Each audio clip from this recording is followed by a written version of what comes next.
Hello everyone. So you know what time it is? It's shipping time. I'm pretty much done.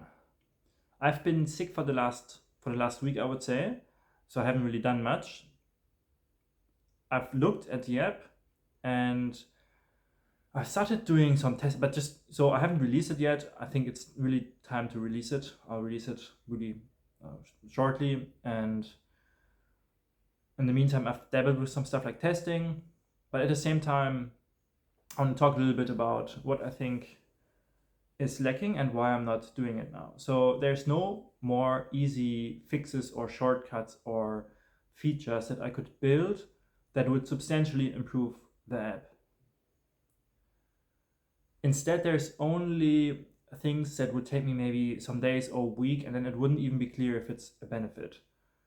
Mostly, what I would like to improve on is the layout and the color scheme. The layout might not, I don't know, I'm not so, that's what I mean, I'm not so sure how to improve it. There might be some, spacing thingies that could be improved. However, I'm not a designer, so for me this doesn't come naturally, and it's a lot of trial and error. And so yeah, that's that. The other thing is the color scheme, and a lot of the feedback that I've received is telling me that it's confusing, that blue is the correct color and teal is the default. Green basically is the default color. The problem with this, I would like to change it, but I cannot really change it. Every color has to have a function. There's like different roles, right? And it has to adhere to a function. It has to be in contrast with the text, with the countdown timer.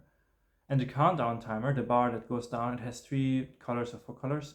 Yeah, so 4. Basically, it's red, but then it reveals a white background.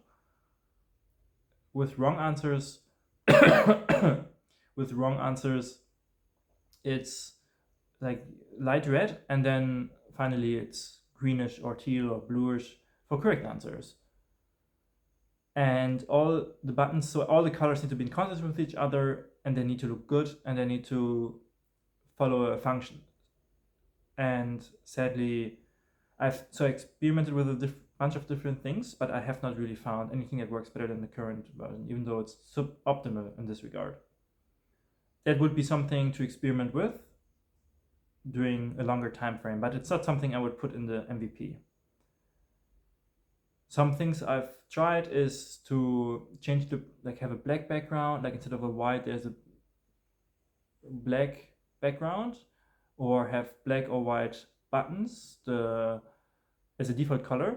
The white doesn't really work because there's a white background, so I try to add shadows, but they really kind of change the look. It kind of looks good, but then it just simply changes the look so radically that I'm not sure if it's a good idea. And one idea I had was to sketch out different alternatives in Figma. The problem is that I don't know too well how to use Figma, so I can use it, but I don't know how to arrange things in a good way. And it would be something to learn, but it's not part of an MVP. It would like take me a week or so. I don't know. It just takes some time to get familiar with all this stuff. So I should ship it before then.